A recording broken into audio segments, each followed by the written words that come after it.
Comenzamos en el Pacífico Sur, donde más de 3,000 personas marcharon en Port Vila, Vanuatu, para celebrar los 150 años de la educación adventista.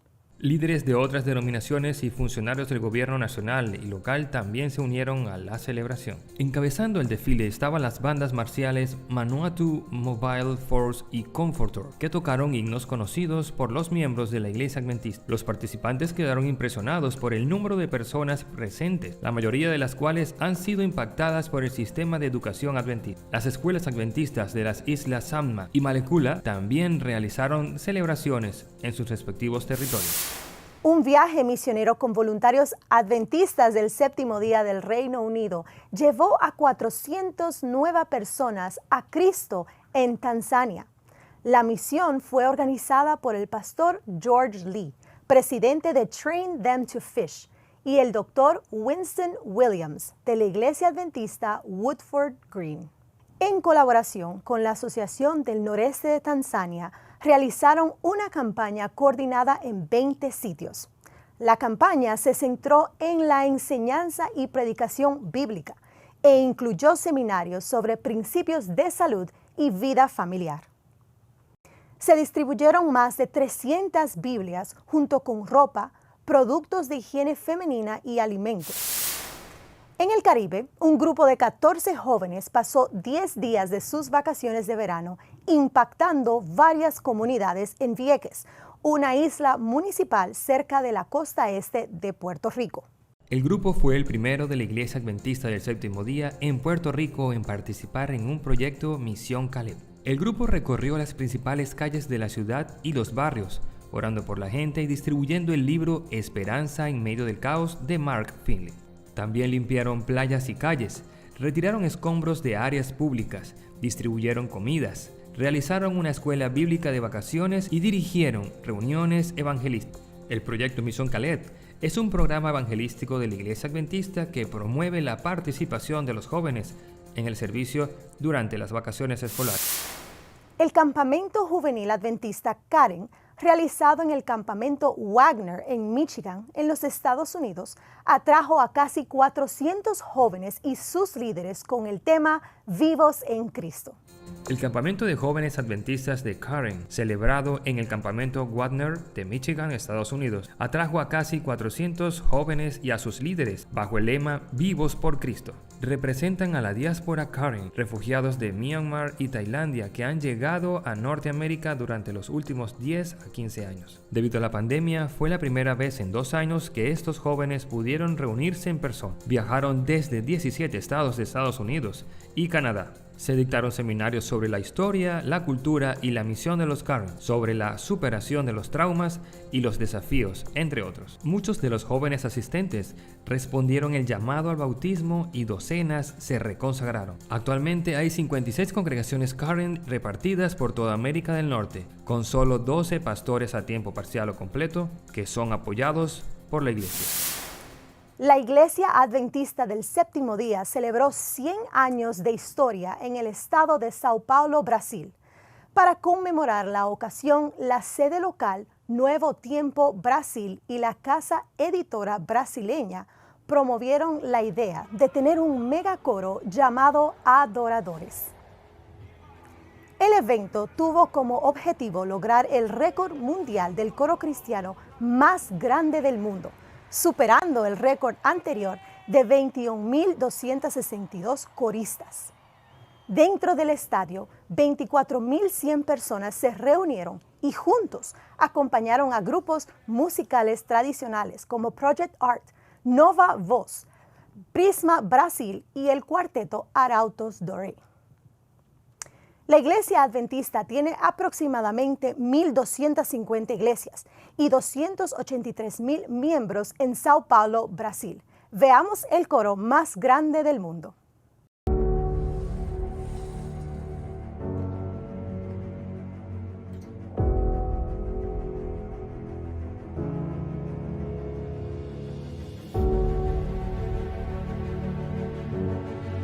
Estadio Barueri.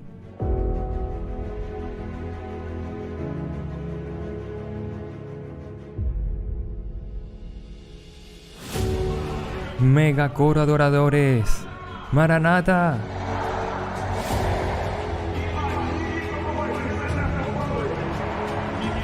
Que Dios sea alabado. Un aplauso para Jesús.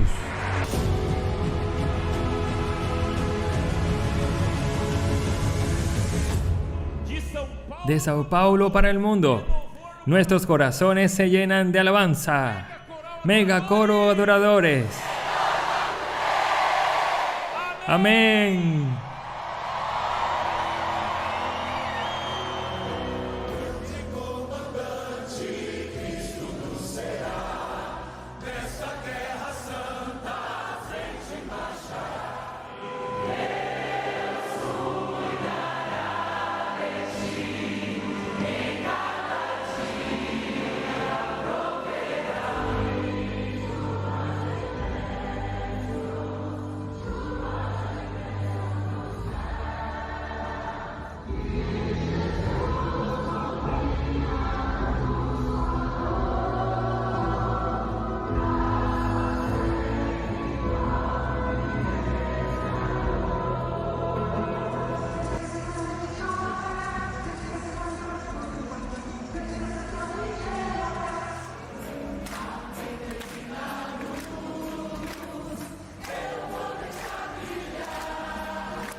Declara con fe.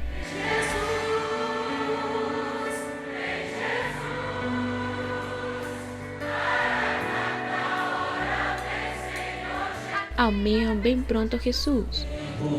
Quero ouvir você cantando.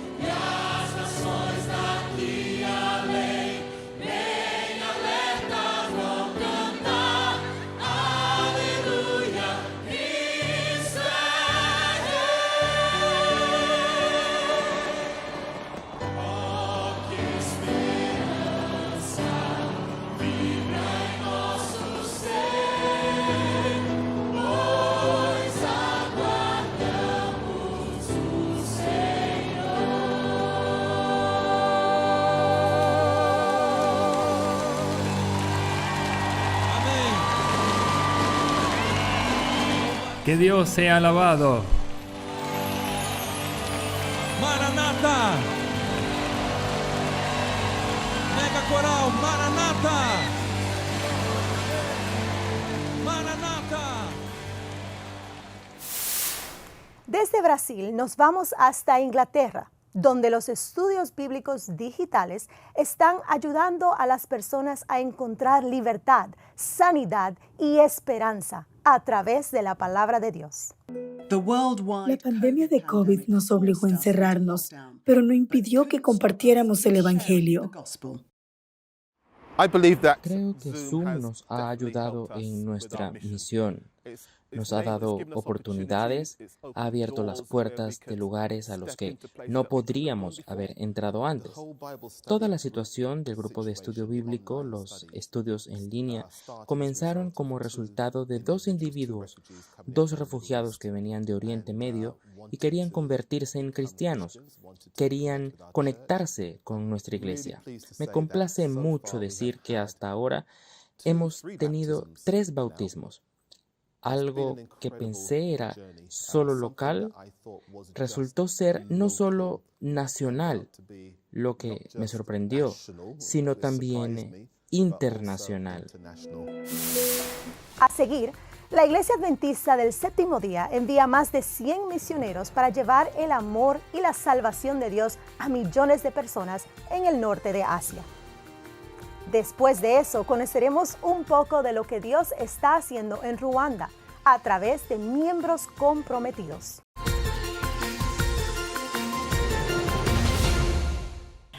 El Señor es quien te cuida. El Señor es tu sombra protectora. De día el sol no te hará daño, ni la luna de noche. El Señor te protegerá. De todo mal protegerá tu vida. El Señor te cuidará en el hogar y en el camino, desde ahora y para siempre.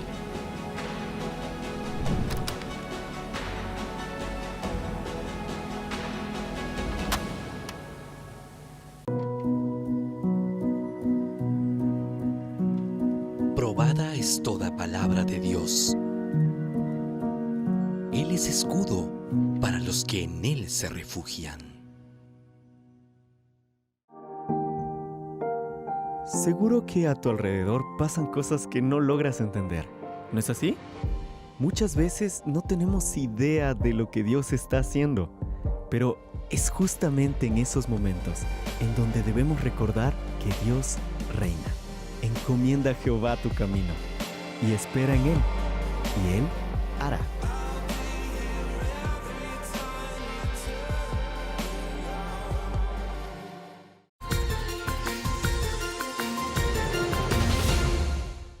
Millones de personas en el norte de Asia aún no conocen a Dios y a su Hijo Jesucristo. Para llevar el amor y la salvación de Dios a estas personas, la Iglesia Adventista del Séptimo Día en esta región ha enviado más de 100 misioneros.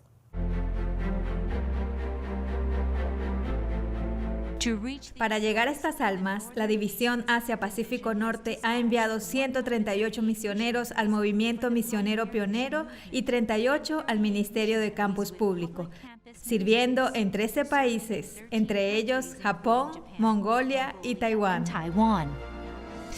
Gracias a sus esfuerzos, 355 iglesias e instituciones se han establecido, con más de 330 almas recibiendo el bautismo.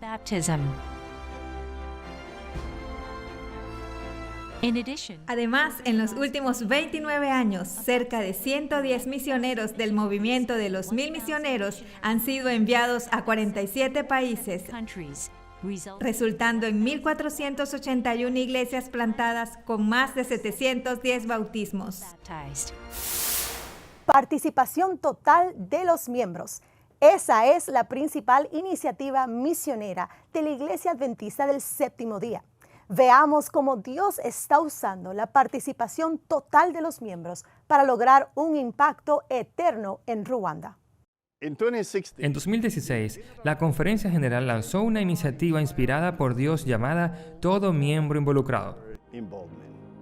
Todo Miembro Involucrado es una iniciativa de la Iglesia Adventista Mundial que involucra a cada miembro, cada iglesia, cada entidad administrativa, todo tipo de ministerio de alcance público y personal.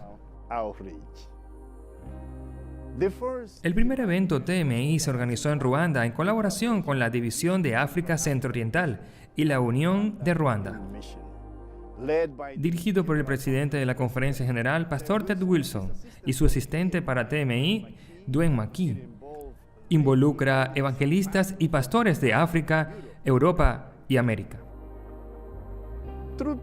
A través de la esencia de TMI, todos los miembros de la iglesia se involucraron, dando como resultado el mayor crecimiento eclesiástico a partir de un único esfuerzo evangelístico de la Iglesia Adventista del Séptimo Día. TMI es un llamado a involucrarse en la misión de salvar almas. Desde que se implementó TMI en Ruanda, surgieron modelos exitosos en la división de África Centro-Oriental, Europa del Este, Japón y muchos otros países. Consideramos algunos resultados que demuestran cómo el poder dinámico de TMI ha movilizado y hecho crecer a la iglesia en todo el mundo. Los reportes indican que hay más personas involucradas en la predicación del Evangelio que nunca antes. Cada vez hay más entusiasmo por compartir el mensaje de los 3 ángeles y estar en primera línea de la misión. En Ruanda, el impacto realizado por el ejército de los trabajadores de TMI es tan extensa que casi todo el mundo en el país conocía a la Iglesia Adventista del Séptimo Día. Otra cosa que sucedió fue que donde quiera que se implementó TMI, las iglesias experimentaron un tremendo aumento en los bautismos. Cuando la División de África Centro-Oriental lanzó su primera iniciativa TMI, bautizaron a más de 100,000 personas. Animados por la inspiración del éxito, forman y equipan a sus miembros para que se comprometan con el TMI en toda la división, lo que se supone una tasa de crecimiento de más del 22%. Además, desde que se puso en marcha TMI, ha habido una mayor conciencia de las necesidades de la comunidad. Las iglesias han organizado equipos de evaluación de necesidades para saber cómo pueden ayudar a las familias y a sus comunidades. Antes, la Iglesia Adventista del Séptimo Día se conocía por lo que no hacían. Ahora son conocidas por lo que hacen. También estamos viendo cómo aumentan la retención de nuevos miembros. Hace unos años atrás, preguntamos a los líderes de la Unión de Ruanda sobre el estado de los miembros recién bautizados. Dijeron que están reteniendo más del 80% de los nuevos miembros. Han descubierto que la mejor manera de fortalecer la fe en los nuevos creyentes es hacer que se involucren. Así es como todos hemos llegado a ser discípulos de Jesús plenamente maduros. Y por último, cuando los miembros trabajan codo a codo, se unen por un propósito. Las iniciativas de TMI han motivado a la iglesia para la misión como nunca antes. El ministerio personal está aumentando, las tasas de bautismos están creciendo. Se están atendiendo las necesidades de la comunidad. Los índices de retención están en alza. Hay claridad en la visión, unidad de propósito. Estos resultados demuestran la sabiduría y el éxito del modelo de TMI. Al volver, veremos cómo Dios ha llamado y está trabajando a través del equipo de la Iniciativa de Evangelismo Digital con sede en Manila.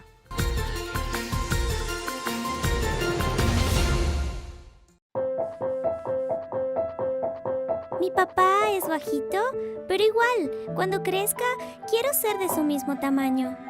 El mío es un gran cocinero, aunque tiene algunas ideas muy anticuadas. El mío es una persona con mucha experiencia y eso hace que sea la persona más sabia del mundo. Todos los papás son diferentes, pero todos nosotros en realidad somos hijos de un mismo padre. Aún en medio del dolor, el caos, la guerra y los problemas, Dios se hace presente. Si pudiera yo subir al cielo, allí te encontraría. Si bajara a lo profundo de la tierra, también allí te encontraría. Para ti no hay diferencia entre la oscuridad y la luz. Para ti, hasta la noche brilla como la luz del sol. He aquí Dios es salud mía. Aseguráreme y no temeré, porque mi fortaleza y mi canción es Jehová, el cual ha sido salud para mí.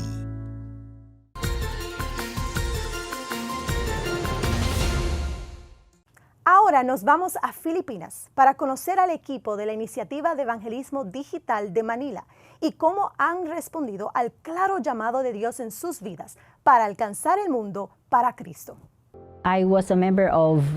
Fui miembro de DEI Filipinas durante 2 años, más de 2 años trabajando con la unidad de gestión de comunidad para los canales de medios sociales de nuestra Iglesia Mundial. Nos encargamos del equipo de marketing digital de la Iglesia Adventista Mundial. Tengo 36 años, estoy casada y tengo 2 hijos, una niña de 4 años y un niño de 2. Soy esposa de pastor. También estoy haciendo trabajos independientes como diseño web y edición de video en la comodidad de mi casa. Honestamente, siempre me ha gustado ser parte de cualquier plataforma importante como la televisión, la radio o impreso.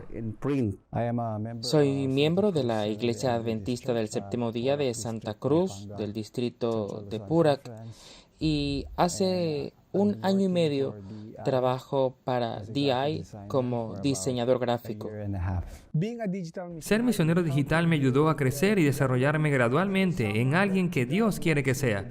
A través de esta misión me atreví a compartir a Jesús con los demás. Estoy muy agradecido a Dios por darme la oportunidad de formar parte de este ministerio. Esas personas que son ricas por cada puesto que compartimos son mis logros. Este ministerio me ha ayudado a ver las cosas más importantes de la vida. Me siento profundamente humilde por formar parte de este ministerio y a través de esto soy capaz. Bueno, honestamente no elegí bien mi profesión en aquel entonces. Quiero convertirme en pastor, sino en profesor. Mi hermana me matriculó en otra escuela. Quería que fuera su compañero de clases. Por eso hago un curso de informática. Terminé la licenciatura en educación primaria en el Instituto Adventista Naga View y terminé mi maestría en educación en el Instituto Internacional Adventista de Estudios Avanzados. No elegí ser escritor. En cambio, Dios eligió que yo estuviera aquí en el ojo como escritor. Nací con el sueño de ser músico, incluso de especializarme en la universidad. Pero Dios hizo que me llevara a esta profesión de escritor con DI. Las cosas que me motivaron a convertirme en creativo es el poder de Dios o la inspiración del Espíritu Santo. Porque creo que estamos viviendo en este momento cambiante.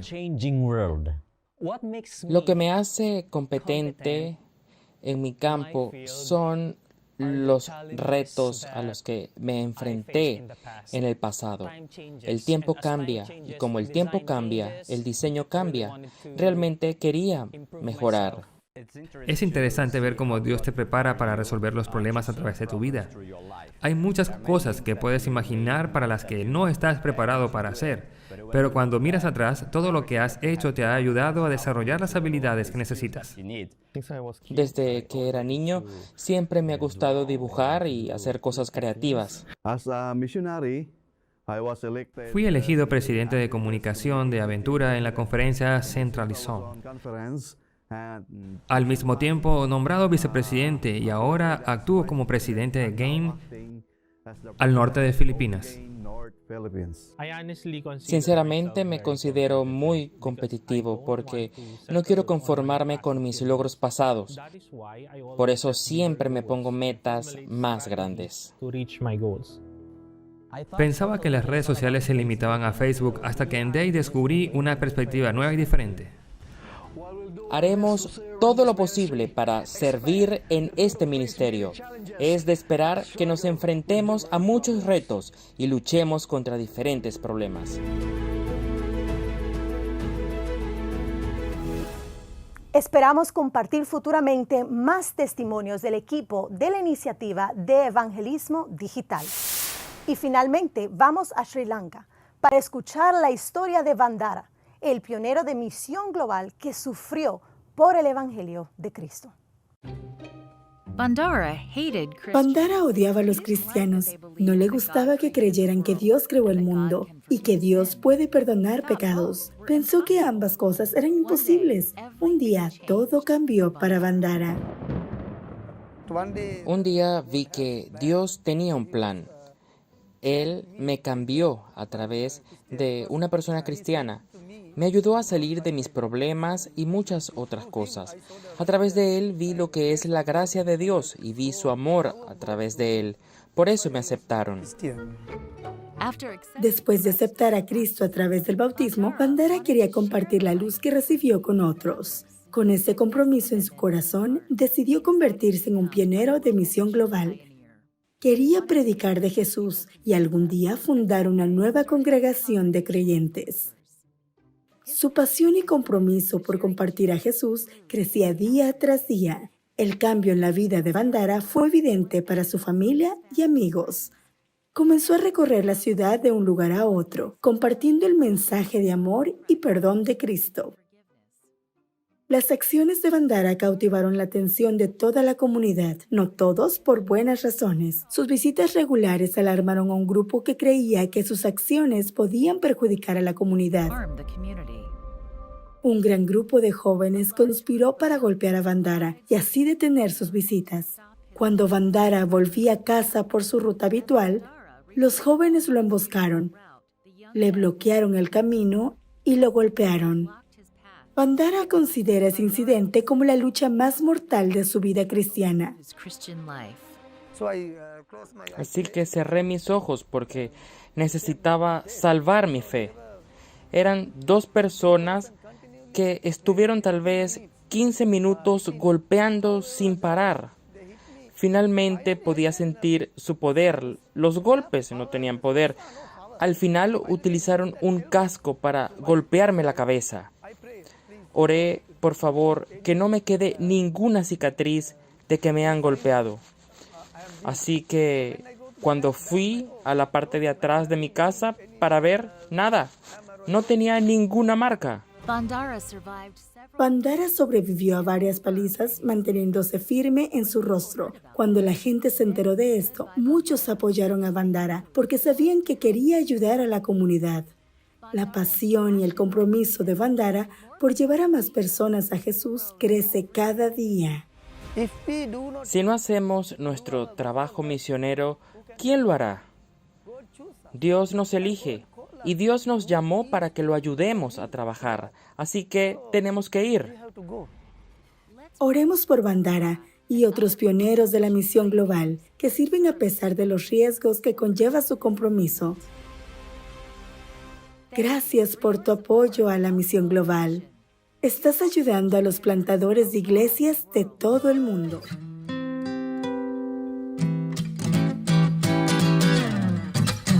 Una vez más, bienvenidos a su culto sabático, acá compartiendo con ustedes desde la Iglesia UNAT. Qué alegría poder estar, algunos ya desde tempranito, desde la Escuela de Maestros, 8:30 de la mañana. Recuerde nuestra clase de maestros cada sábado allí vía Zoom, participando allí, discutiendo algunos detalles últimos de lo que es la escuela sabática, el tema de la lección de esta semana. Y hemos llegado ya a la lección número 13. Hoy día es un día especial, la 13ª clase, donde podemos ya cerrar por completo la temática de que estuvimos viendo este trimestre. Le invitamos a que pueda revisar el tema del siguiente trimestre, que ya está disponible, por supuesto. Consulte con su director de publicaciones, en nuestro caso, el caso de la Iglesia UNAT, con el hermano Rubén Medina, que ya tiene el material disponible para poder entregar. Además, recordar que es importante tener en cuenta que si usted no se ha suscrito para los siguientes años, por favor, lo realice prontamente en aceschile.cl. Así que ya lo sabe, la suscripción está disponible allí para que usted pueda retirarla con el director de publicaciones, ya sea con nuestro director o también con el director de su iglesia local. Además, ya vamos a estar estudiando esta última lección junto a Diálogo Bíblico, el panel junto a nuestro hermano Raúl y nuestro hermano Alan, discutiendo allí el último tópico de este trimestre. Y hay algo importante que tenemos que destacar, como cada semana, que es un momento especial, el momento de oración. A continuación, usted está viendo algunos motivos que nos han hecho llegar a través del chat de las distintas transmisiones que tenemos. Y es importante que usted tenga presente un motivo en especial.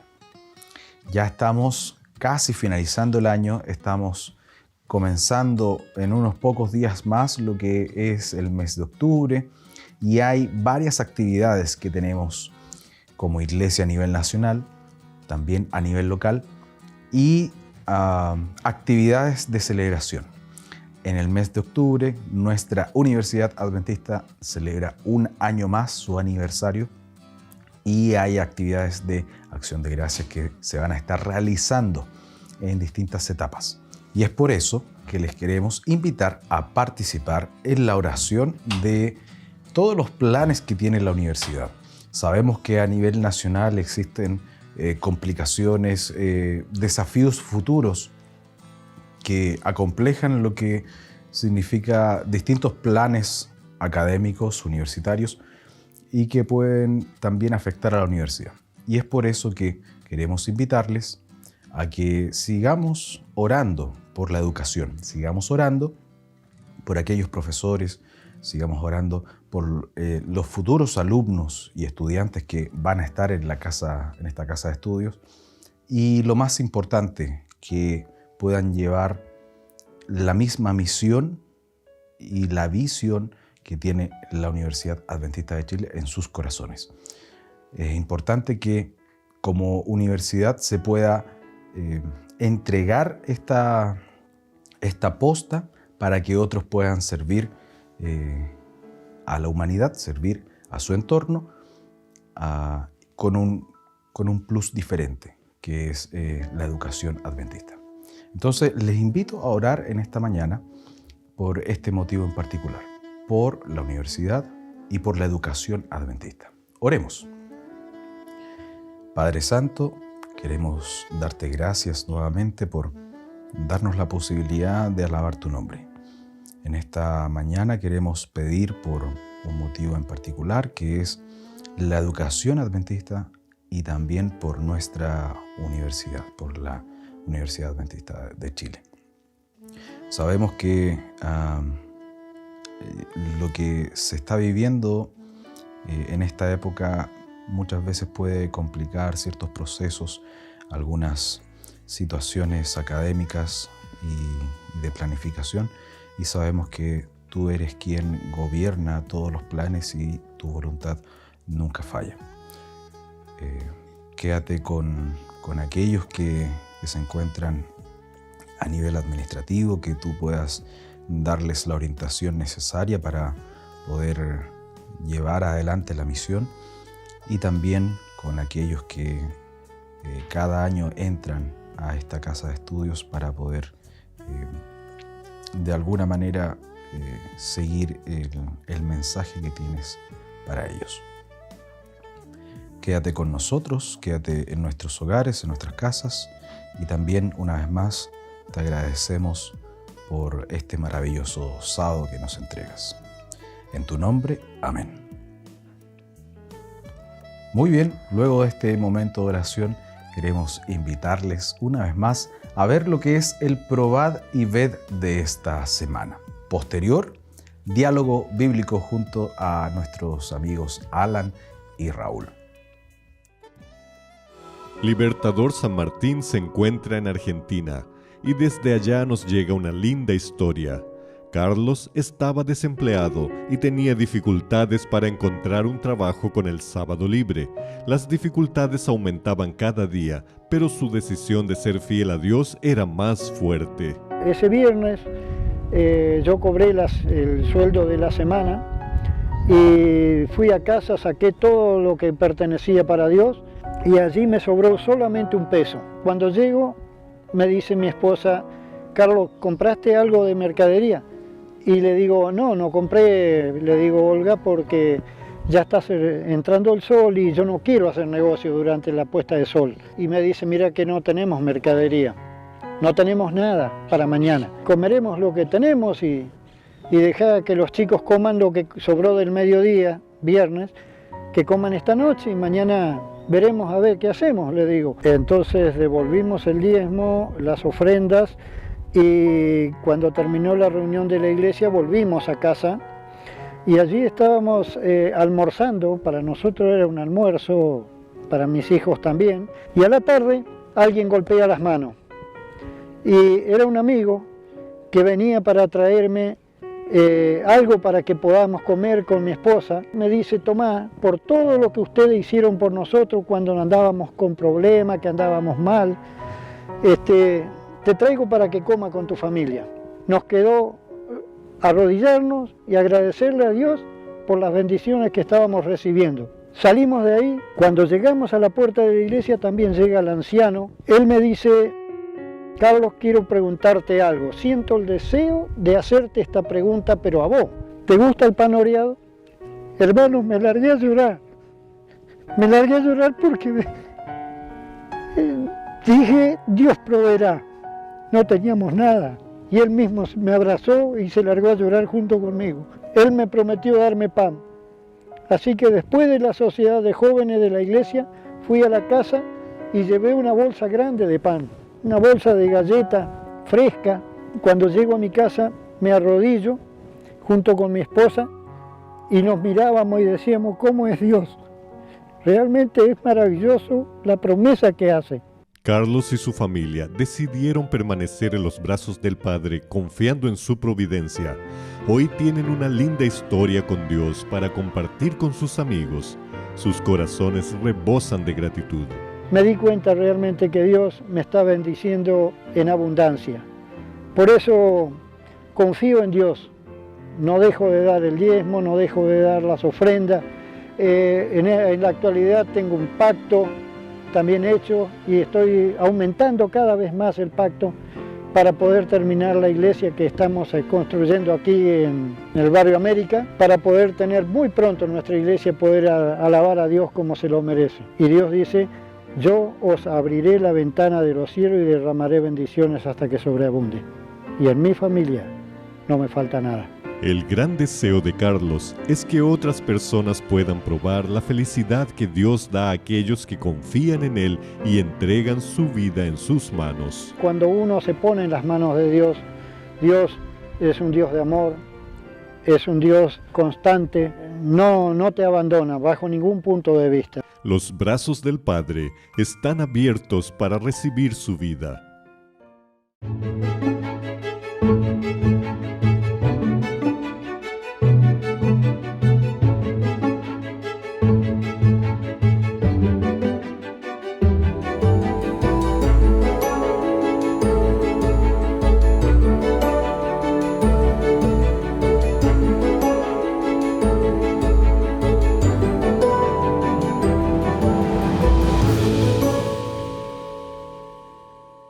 Agradecemos a Dios porque nos ha acompañado durante estos meses de estudio de este crisol en Cristo.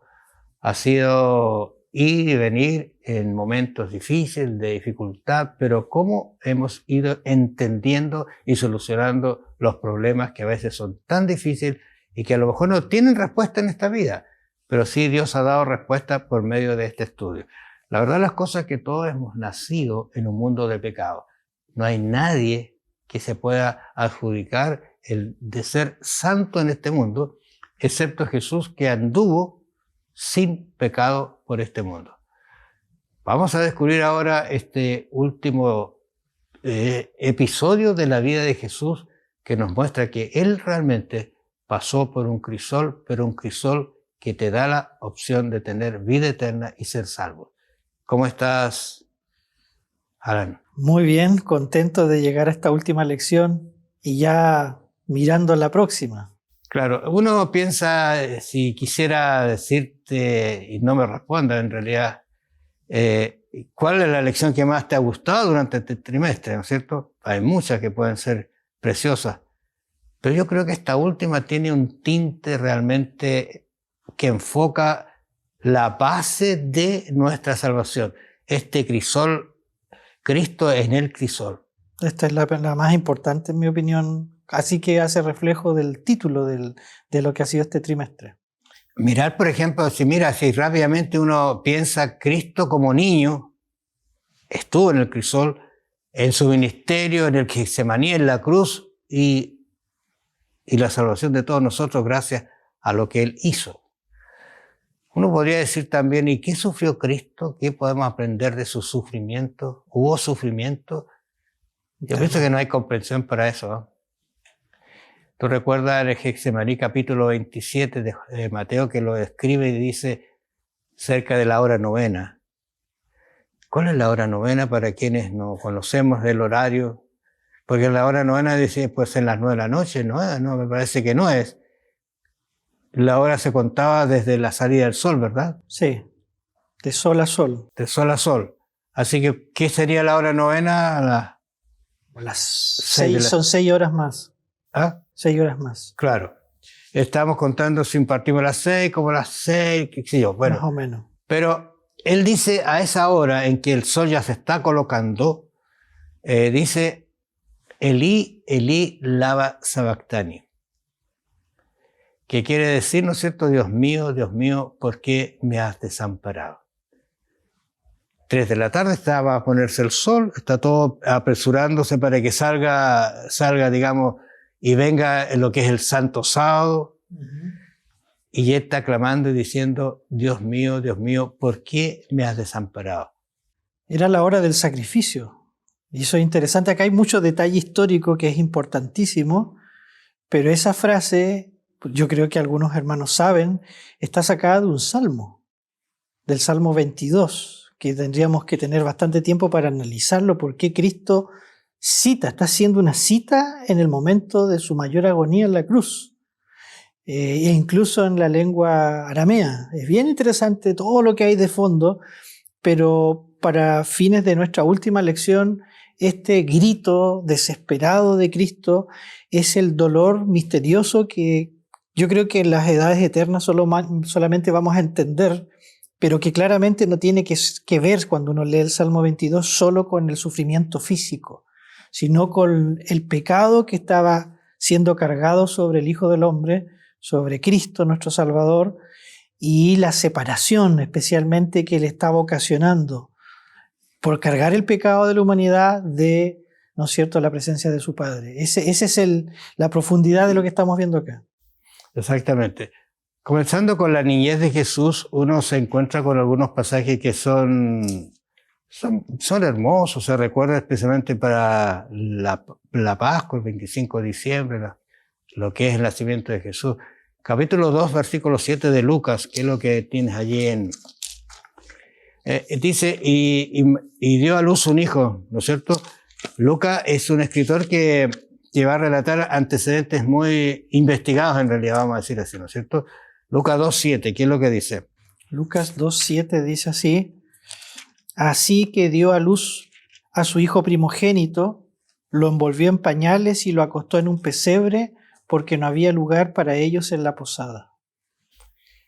¿Por qué coloca Lucas esto así, en este detalle? Si uno sabe, ha recorrido la historia, estos primeros días de Jesús realmente fueron crisoles, porque si tú lo miras, mira el detalle, 2.7, ¿qué es lo que dice? Y dio a luz un hijo primogénito, su primer hijo, y lo envolvió en pañales. Hasta aquí vamos, casi normal, voy a decir así. Pero luego dice, y lo acostó en una cuna. Un momento. No había cuna.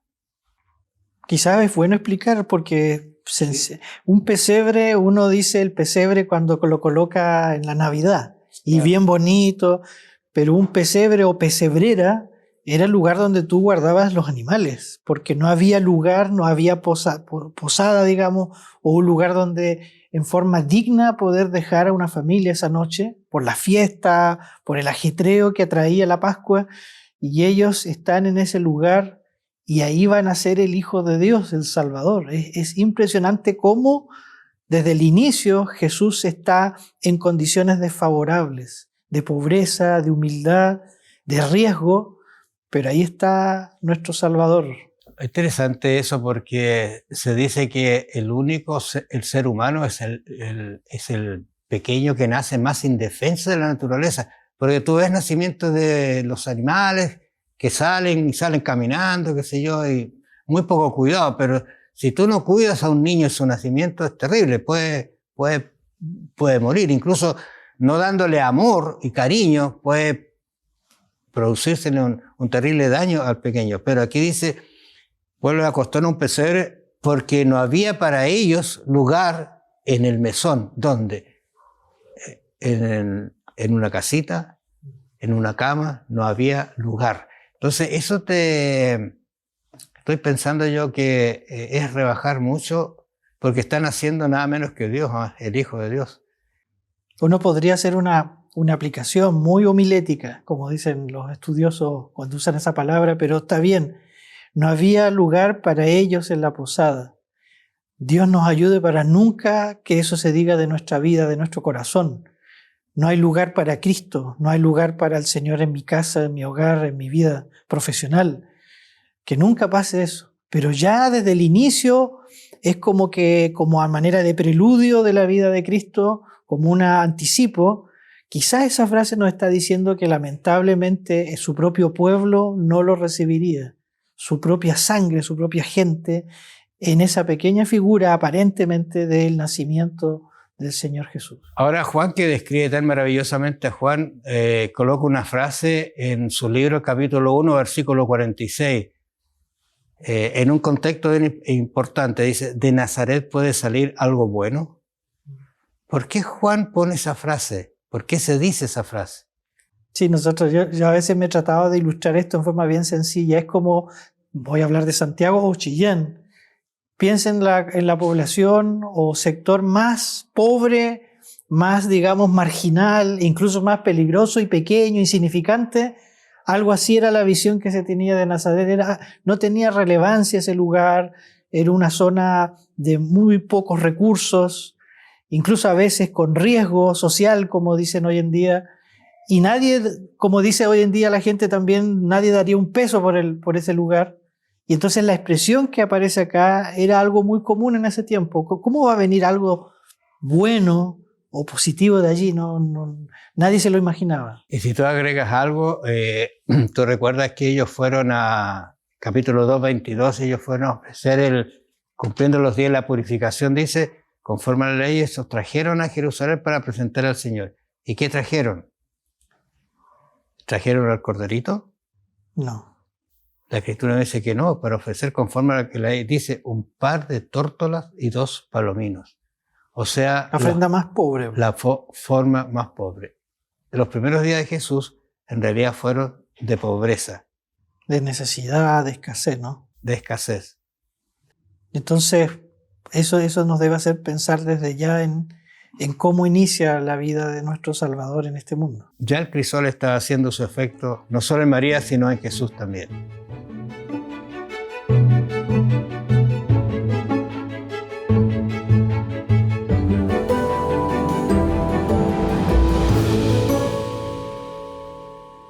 Conocer el final de la historia puede ser muy interesante, pues reduce la ansiedad en cuanto al futuro. Ahora, saber el final y comprender que sus decisiones a lo largo del camino lo apartarán del mejor resultado puede ser desesperante.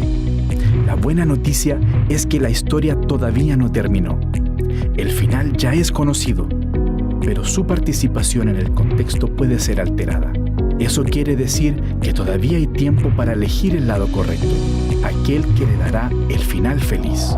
Después de constatar el carácter amoroso de Dios y ser expulsado del cielo, Satanás embistió contra el ser humano. Él quería destruir la creación y ser adorado como Dios. Confundió al hombre, que se apartó del Creador e hizo muchas maldades. Pero Dios, en su infinita bondad, elaboró un plan para rescatar a la raza humana. Cristo nacería entre los hombres y entregaría su vida para reconciliarlos con el Padre. Solo el Creador podía dar la vida por la criatura. El pueblo de Dios será rescatado. La eternidad será una realidad en la cual Jesús estará presente. Reinarán la vida, la alegría, la paz y el amor. El mal será desterrado, y el pecado, la muerte y el dolor no existirán más. Cuanto más aprendan las personas sobre Dios, más admirarán su carácter. El final será eternamente feliz y el gran conflicto habrá terminado y la armonía perfecta reinará en todo el universo. Todo declara que Dios es amor. Jesús está preparando un nuevo hogar para todos nosotros. ¿Quieres ser parte de él?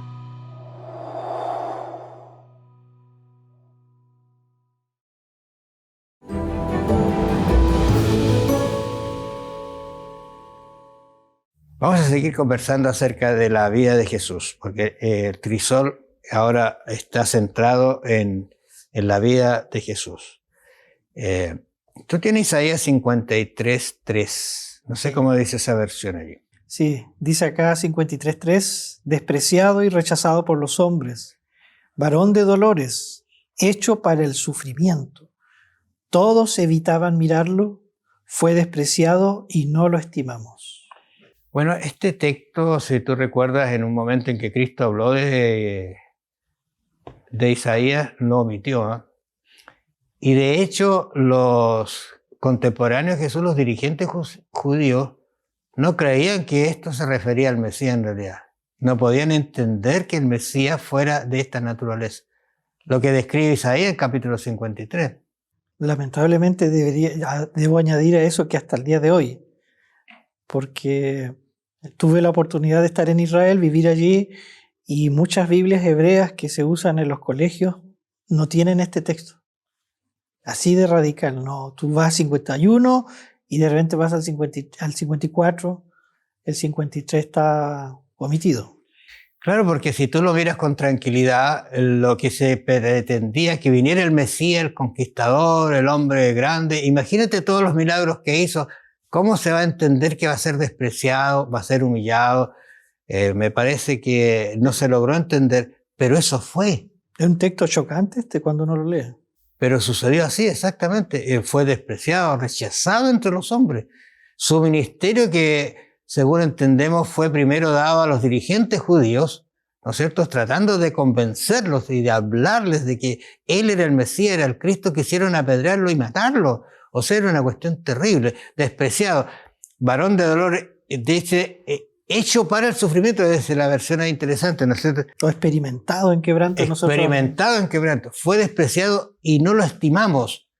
Se está colocando el profeta como que él también participa de esto y no lo estimamos. ¿Qué profecía más textual de la vida de Jesús?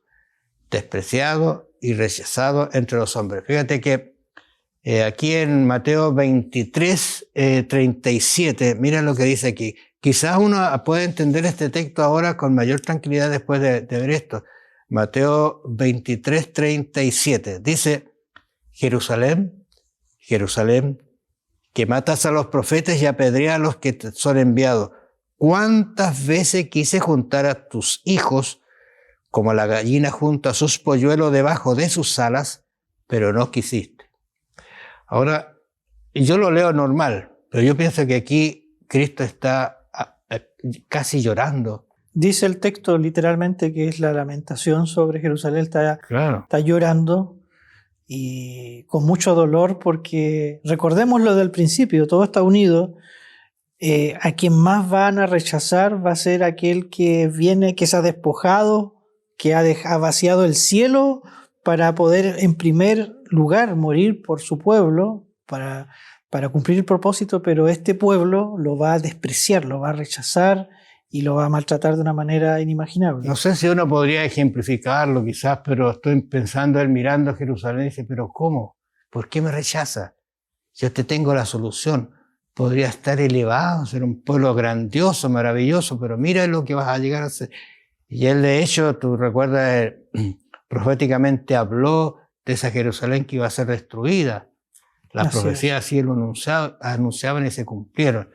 Ahora, cuando uno se traslada, quizás tú mires un poquito allí Marcos 14, 34.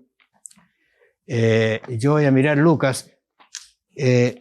Si miras con tranquilidad, Jesús en el Getsemaní se va a encontrar con unas situaciones muy, muy desagradables, que en la medida en que uno le trata de o se humilla ante el Espíritu Santo y le dice que le ayuda a entender, va a comprender alguna de estas cosas. ¿Qué dice allí Marcos 14, 34? La versión NBI dice, es tal la angustia que me invade que me siento morir. Les dijo, quédense aquí y vigilen. Estaba pensando que si tú tienes un amigo y le vienes a pedir ayuda y le dices, ¿por qué no te recuerdas de orar conmigo esta noche? Yo tengo una situación muy difícil mañana. No dedicas un momento a pedirle para que Dios me ayude. Y se va el amigo y al otro día viene, ¿oraste por mí? ¡Oh! Se me olvidó. Claro. Bueno, esto es muy simple. Pero en este caso, 3 veces. 3 veces. Al final dice, duérmase ya. A mí me llama la atención, si hacemos una breve pausa acá, porque uno podría estar preguntándose en la casa, ¿y por qué tenemos que estudiar ahora, culminar la lección con la vida de Cristo y su sufrimiento? Y yo creo, y me estoy tomando acá, entre otros textos también de Hebreos 5, que habla de que a través del sufrimiento Cristo aprendió la obediencia, es un texto muy importante, es lo mismo para nosotros. Este texto y esta experiencia está resumiendo, sintetizando todas las lecciones, las 13 lecciones, porque, como dice acá, en el crisol con Cristo significa que así como Cristo fue, ¿no es cierto?, maltratado, sufrió, y dice ahí, aprendió la obediencia, la sumisión, es porque era ejemplo para nosotros de lo que nosotros también tenemos que experimentar. O sea, el sufrimiento en la vida del cristiano no es solamente algo gratuito o un ataque satánico que por lo cierto que lo es, sino que tiene el propósito de transformar nuestro carácter y de prepararlo a hacerlo apto para el reino de los cielos, que es lo que finalmente nos mostró ese camino Cristo a nosotros. Miramos un poquito acerca de la niñez de Jesús, que también pasó por sus crisoles muy fuertes, la madre especialmente, incluso tuvieron que huir estar en Egipto. Pero a los 12 años él se va al templo. Y él, mirando las ceremonias del templo, entendió lo que a él le iba a pasar. Allí estaba el Cordero. ¿Te acuerdas que Juan el Bautista va a decir después cuando he aquí el Cordero de Dios que quita el pecado del mundo? Bueno, esa asociación a los 12 años la hizo y vio el sufrimiento del Cordero inocente, sacrificado, ¿no es cierto?, y muerto para la remisión, para el perdón, para salvarnos. Pero desde los 12 años él se mantuvo hasta la edad en que comienza su ministerio. Ahora, Lucas capítulo 22, versículo 39 dice, Leví se fue como solía al monte de los olivos y sus discípulos le siguieron. Cuando llegó a aquel lugar dijo, orad para que no entréis en tentación. En el Getsemaní fue el momento más crucial de la vida de Jesús. Allí realmente se tejió, se firmó y se selló el plan de salvación. Así es. De hecho, algunos deberíamos estudiar más eso. Leamos de nuevo en el deseo de toda la gente ese capítulo extraordinario, el Getsemaní. Si uno lee bien ese capítulo, hermano, da a entender, se sugiere allí en ese texto y con la Biblia, por supuesto, de que el proceso de la expiación comienza allí. A veces nosotros nos centramos solo en la cruz, ¿no es cierto? Pero esa es la parte final. Y de hecho el santuario nos da a entender eso, que el corderito va a recibir los pecados y va a expiar, ¿no es cierto?, al pecador, pero cuando ya está vivo, se coloca la mano sobre él y se hace la transferencia. Eso estaba al parecer sucediendo ya en el Getsemaní, y eso también nos enseña cosas profundas de lo que estuvo dispuesto a sufrir Cristo por la humanidad. La verdad es que deberíamos meditar más en esto con oración y súplica para que Dios nos ayude a entender qué pasó Cristo en ese instante. Sí, es muy importante. Porque lo pasó solo. Y cuando hablamos de solo, no es entendible para nosotros, porque también vio la separación de su Padre, porque el pecado de todos nosotros cayó en él. Y por su llaga fuimos nosotros curados.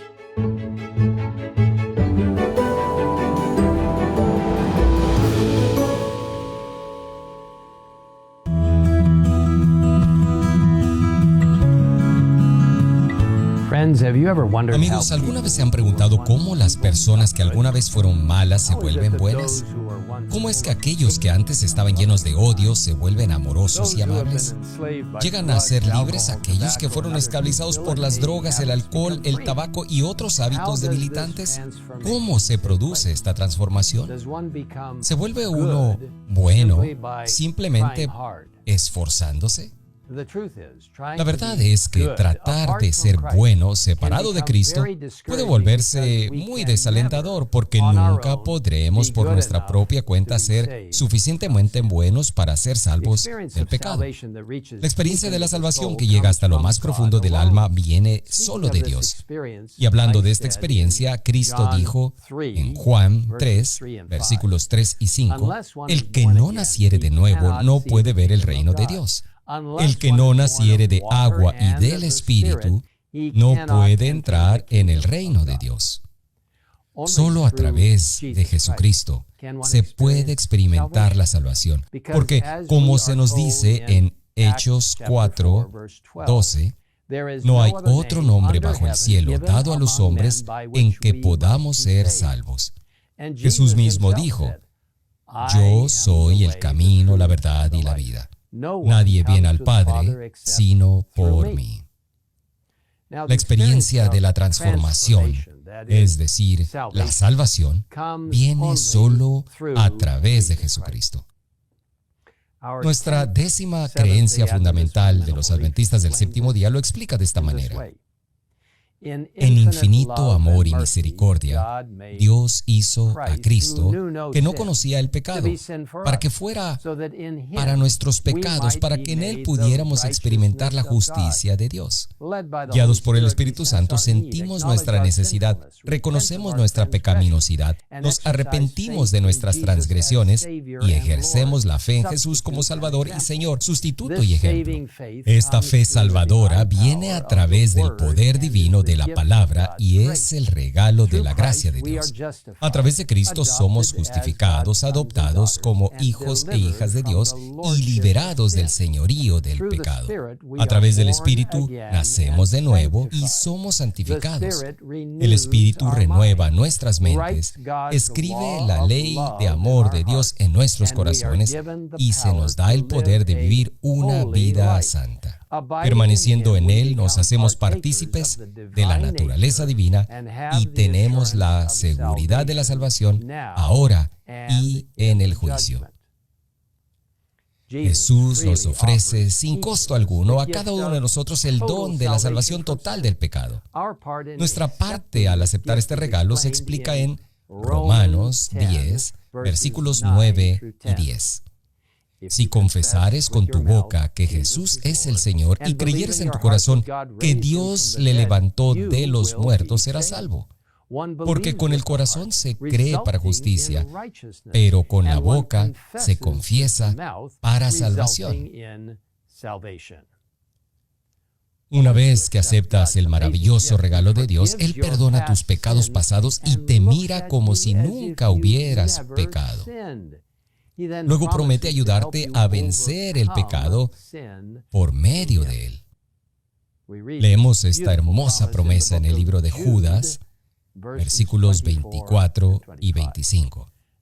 Y a aquel que es poderoso para guardaros sin caída y presentaros sin mancha delante de su gloria, con gran alegría, al único y sabio Dios, nuestro Salvador, sea gloria y majestad, imperio y potencia, ahora y por todos los siglos. Amén.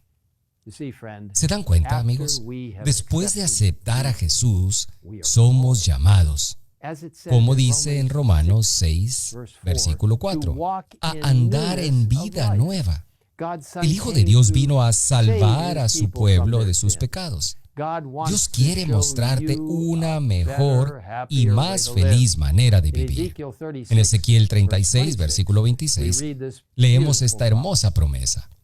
Os daré corazón nuevo y pondré espíritu nuevo dentro de vosotros.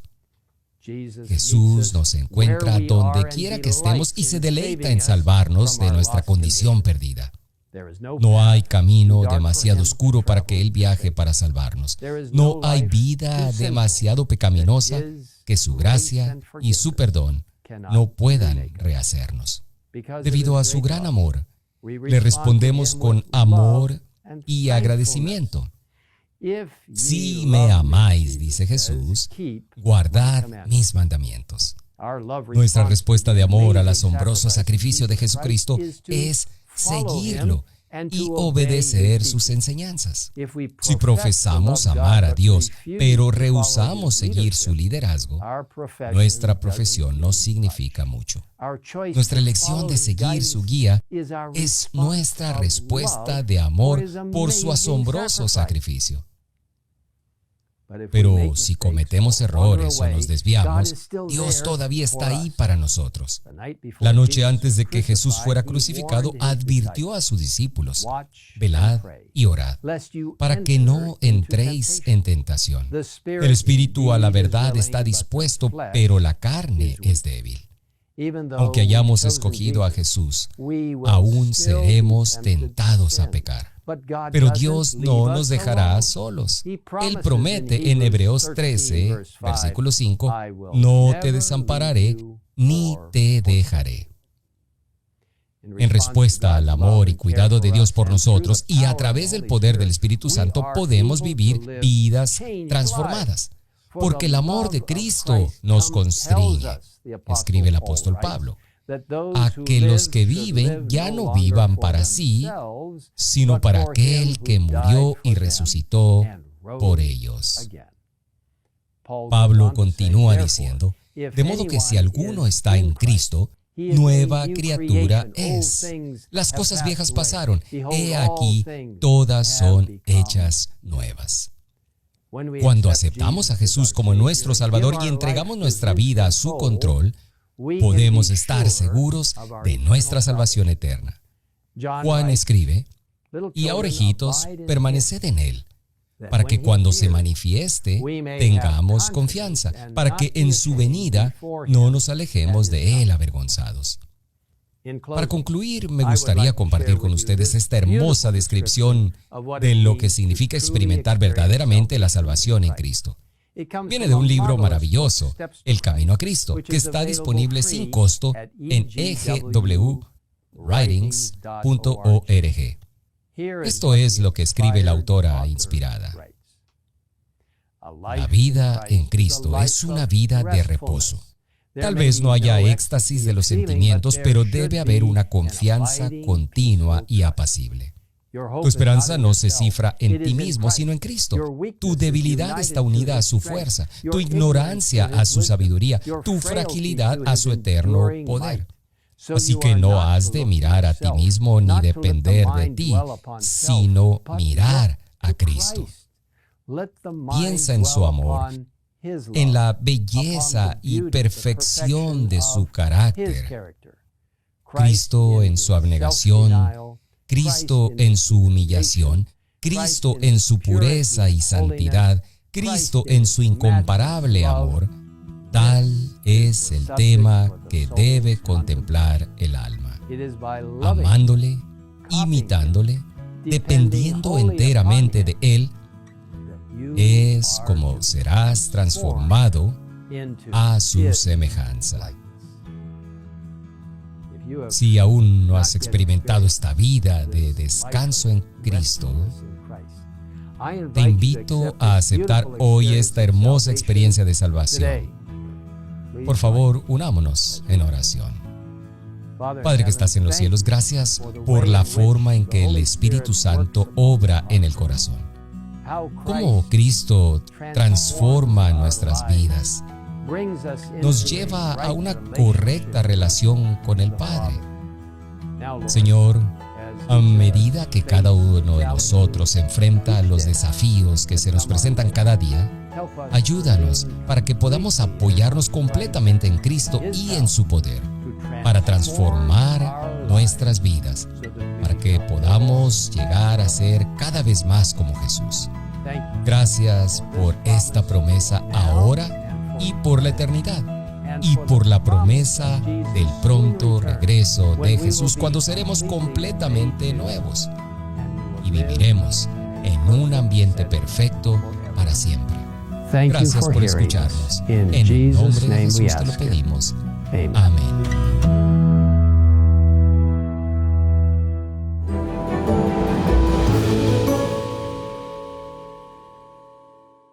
Bueno, ya estamos casi terminando nuestro estudio, nuestra conversación de esta semana, y que es la conclusión de todo el trimestre. Porque estamos viendo ahora, estudiamos acerca del crisol que pasa al cristiano, los ejemplos de crisoles que tuvieron algunos muy terribles, pero ahora nos estamos centrando en el crisol de Cristo mismo, cómo pasó Él esta prueba. Y allí en Isaías 53, 6, dice algo importante, no sé si lo tiene allí. Sí, dice así: todos andábamos perdidos, como ovejas. Cada uno seguía su propio camino, pero el Señor hizo recaer sobre él la iniquidad de todos nosotros. ¿Y te parece el texto ese? O sea, acá, de hecho, habla de las ovejas, etcétera, pero Cristo es representado como este cordero, este sacrificio. Y el Señor, a pesar de nuestra condición de estar perdidos y que tanto menciona las Sagradas Escrituras, que estamos lejos de Dios, destituidos de su gloria, sumidos en el pecado, aún así, Dios en su gran amor puso los pecados de la humanidad sobre Cristo. Es tremendo eso, muy, muy grande. Estoy pensando, mira, quizás saco un poquito del tema, pero si alguno de ustedes, nuestros oyentes, quiere leerse un libro que es catastrófico, es el libro de los jueces. En algún momento el libro llega a decir y cada uno hacía lo que quería. O sea, cuando habla de descarriado, esta oveja descarriada, está hablando de eso, de un desorden espiritual, social y económico. Es terrible. Pero que dice que aún así, ¿no es cierto?, nosotros nos descarriamos como ovejas, cada cual se apartó, hizo lo que quiso. Pero ¿qué pasa con Cristo? La salvación para ellos también estaba presente en ese sacrificio de Cristo. Por eso que Él cargó el pecado de todos nosotros, de esos pecados que son terribles que aparecen allí. Por eso que fue tan terrible el momento en que Cristo pasa. Lucas 23, 44 estaba mirando acá, que dice lo siguiente: cuando era la hora sexta, hubo tinieblas sobre la tierra hasta la hora novena. ¿Por qué hubo tinieblas? Tremendo. Tinieblas hubieron porque eran tinieblas físicas, pero que en realidad eran espirituales, ¿no? El rostro de Dios se cubrió. Por eso repetimos que acá la Biblia hay que leer estos textos con mucha calma, con mucha oración, como bien decía usted, pero si lo complementamos con lo que dice el Espíritu de Profecía, es la profundidad de lo que hay escrito allí, es como para leerlo muchas veces. Y dice la hermana Huay que es como, así se usa esta expresión, es como que se hubiera provocado ese día un quiebre dentro de la deidad. Así dice, se partió el corazón no solo de Cristo, sino del Padre. Dice que habían miles de ángeles dispuestos a una pequeña orden para ir a socorrer al Hijo de Dios, a nuestro Salvador. Y dijo no, cubrió su rostro para que la humanidad tuviera la posibilidad, la oportunidad de alcanzar la salvación en esa muerte ignominiosa que sufrió nuestro Señor. ¿Y cómo se produce, ¿no es cierto?, un cambio tan profundo? Porque de ahí en adelante ya no hubo más corderitos. Incluso dice acá, el sol se oscureció y el velo del templo se rasgó por la mitad, de arriba abajo. Se cumplió el sistema de sacrificios. Claro, se terminó todo ese corderito que moría porque estaba muriendo. Y en ese instante Lucas dice, y Jesús clamando a gran voz dijo, Padre, en tus manos encomiendo mi espíritu. Y se selló la salvación en la cruz del Calvario para todos nosotros. Es realmente extraordinario el crisol que pasa a Cristo. Yo creo que, como se dice, va a ser un tema de la eternidad. Quizás qué cosas van a aparecer en las conversaciones entre el Padre y el Hijo. Qué cosas van a aparecer cuando entró el pecado, que es un tema que vamos nosotros a conversar la próxima semana. Un nuevo tema, un nuevo estudio. Pero es interesante estas cosas que ojalá Dios nos ayude a entenderlas. Porque Dios es el Dios sufriente.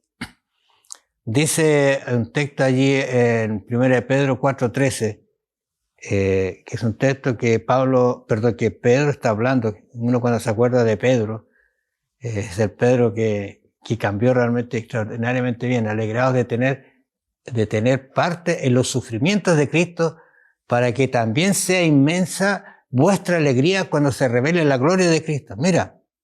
O sea, lo que pasa a Cristo, Pedro explícitamente dice, vamos a sufrir una experiencia no igual, pero la idea detrás es de lo que provoca el sufrimiento, la transformación del ser, de esa semilla que hablábamos la semana pasada, de una mente que esté lista, dispuesta para acceder a esa gloria celestial. Pero lo que es interesante, y por eso estoy haciendo constantemente resúmenes, digamos, de lo que hemos visto hasta hoy, lo que es importante es que con Cristo en el crisol vamos a poder experimentar este sufrimiento no como solo una queja, como un llanto, como una angustia interminable, sino que va a cumplirse el propósito de refinarnos para cumplir Dios su propósito en nosotros.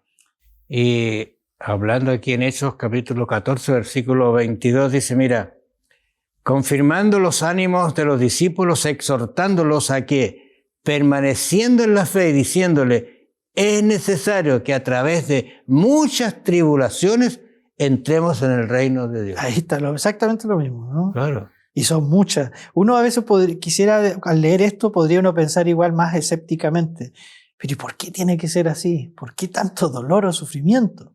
Es lícito preguntarse eso, pero lo que hemos estado tratando de decir desde el folleto de Escuela Sabática es que en el crisol con Cristo es distinto. No estamos solos, ¿no?, en esta tarea, y Dios tiene propósitos superiores para nosotros. Aunque no se iguala, tenemos que seguir el ejemplo de Cristo, imitarlo, pero también imitarlo en el sentido del sufrimiento que Él tuvo, porque vamos a padecer sufrimiento, dice. Pablo, hablándole a Timoteo en su segunda carta, capítulo 3, 12, le dice: y también todos los que quieren vivir piadosamente en Cristo Jesús padecerán persecución, porque no estamos en un mundo, como lo dijimos al comienzo, en un mundo de sosiego, de tranquilidad. Es un mundo de pecado. Todos estamos viviendo en una situación que cada vez es más fuerte en relación a lo que es contrario a la ley de Dios. Todos quieren ir por su propia voluntad.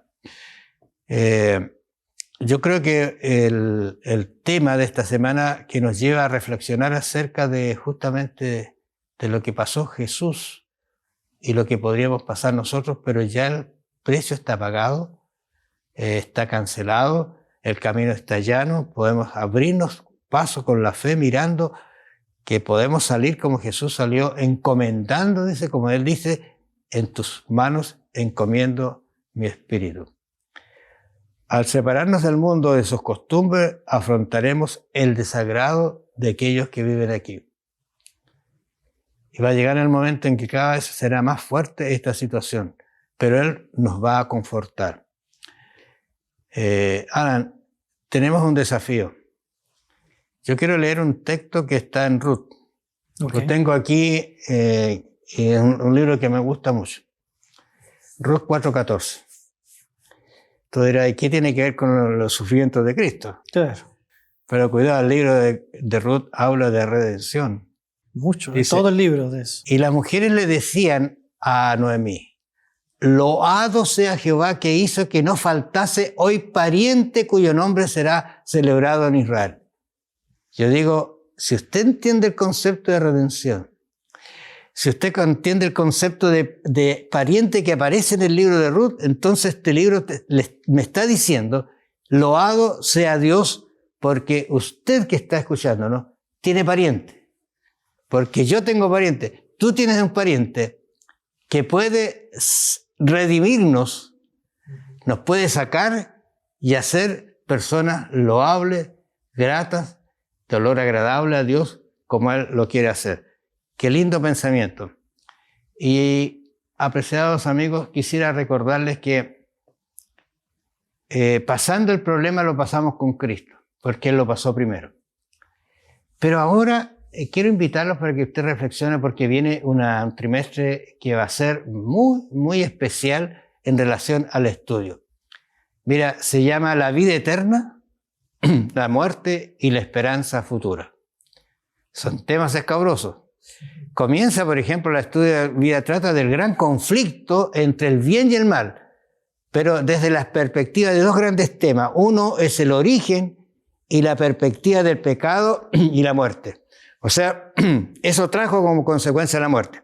Así es. Y el otro tema es la obra duradera de Dios para resolver estos problemas y hacer que el mundo vuelva a la condición del perfecto, del original. En otras palabras, la lección de en el siguiente trimestre nos va a hablar de la realidad del pecado, lo que ha causado, pero también nos va a hablar de una realidad de que podemos volver al Edén perdido. Así es.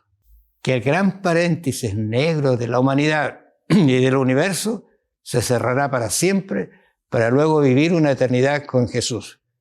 Que esa sea la esperanza que esté en su corazón, que la crea, la apasione, la viva. Y quién sabe si nos encontramos estudiando estas lindas cosas en el cielo. Que el Señor los bendiga y los acompañe. Nos encontraremos entonces.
Hola chicos, hoy vengo llegando de un campamento, ¿saben? Con unos amigos que hice y en este campamento me acordé de una historia que les quiero contar. Hubo un tiempo donde estaba Pablo y Bernabé. Ya estos dos personajes son los principales de esta historia. No sé si ustedes han escuchado sobre la palabra, la definición de conquistador. Conquistador es una persona que busca todos los días descubrir algo nuevo. Y estas dos personas eran unos conquistadores y además eran cristianos. Vamos a retroceder un poquito en la historia, ¿cierto? Y nos relata sobre Saulo. Ustedes conocen quién era Saulo, ¿cierto? Sí, ¿cierto? Saulo era un estudioso de la palabra, pero que no creía que Jesús era el Hijo de Dios. Terrible. Pero con esta creencia, él perseguía a las personas que sí creían. Los maltrataba e incluso hasta mató a personas. ¡Wow! Pero un día tuvo un encuentro con el Señor en un camino a Damasco, donde el Señor le dijo: tienes que parar porque esto está mal. Él cambió, se arrepintió y ahora sí creía en Jesús y comenzó a predicar sobre este Jesús.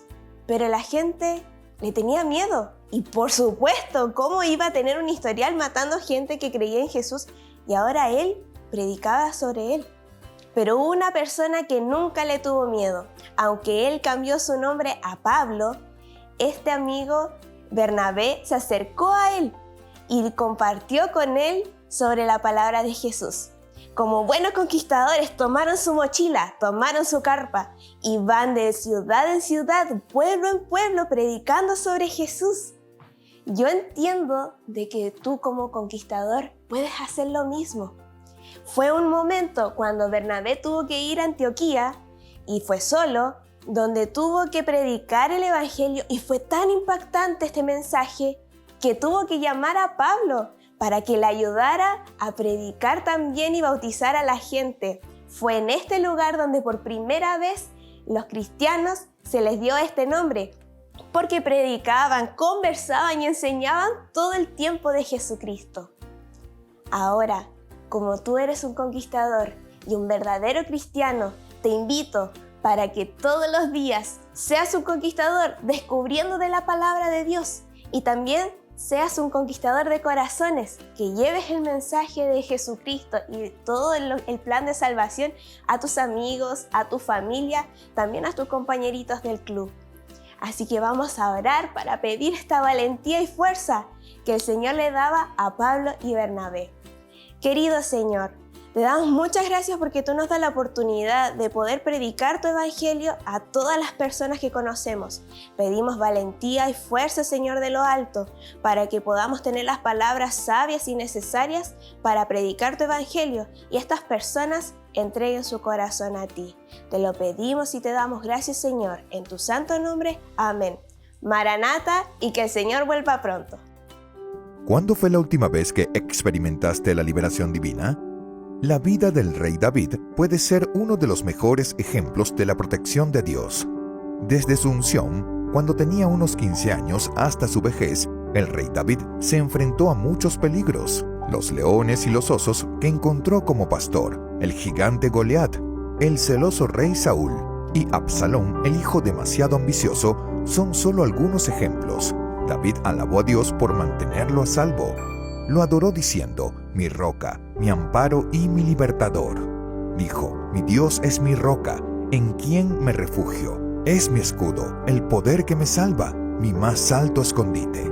Una familia misionera con un bebé de 9 meses y unos amigos iniciaron un viaje de 12 horas por una carretera de Madagascar. Tras muchas horas de conducción, las conversaciones se fueron apagando hasta que el último ruido que se oía era el de los ronquidos del pasajero del asiento delantero.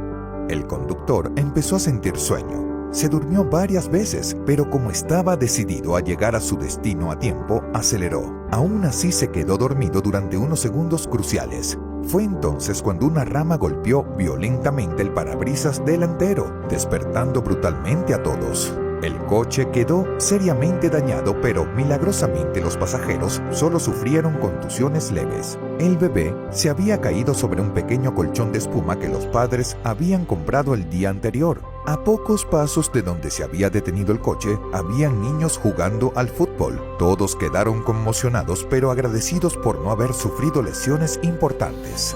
Más tarde, todos se dieron cuenta de que el vehículo había pasado exactamente entre 2 árboles. Había zanjas a ambos lados de esta carretera, excepto donde el coche había dejado el asfalto. El resultado podría haber sido muy diferente sin la intervención del conductor invisible. El Dios de David y de la familia misionera sigue actuando hoy. Mientras devolvemos nuestros diezmos y nuestras ofrendas regulares, adoremos a aquel que nunca duerme y que puede guiar nuestras vidas incluso en caminos muy estrechos. Que podamos poner de lado nuestros deseos y recordar que primero está Dios.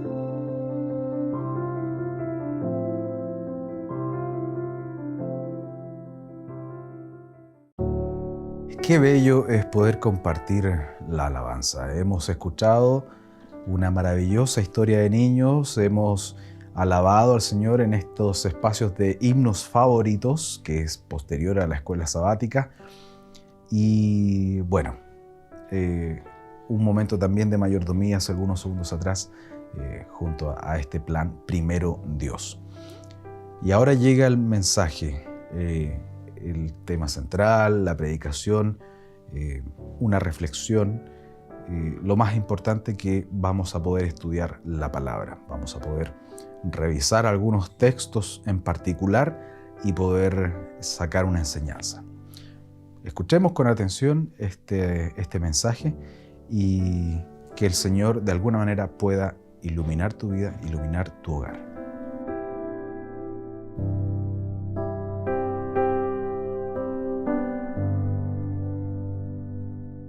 Buenos días, queridos amigos y hermanos de la Universidad Adventista de Chile. Un saludo desde acá de la Iglesia de Ñuñoa. Esperamos disfrutar al estudiar en esta oportunidad la palabra de Dios. Acompáñanos y disfruta este momento. Vamos entonces al libro de Job, el capítulo 1, el versículo 22 en esta mañana. El versículo 22 dice: en todo esto no pecó Job ni atribuyó a Dios despropósito alguno.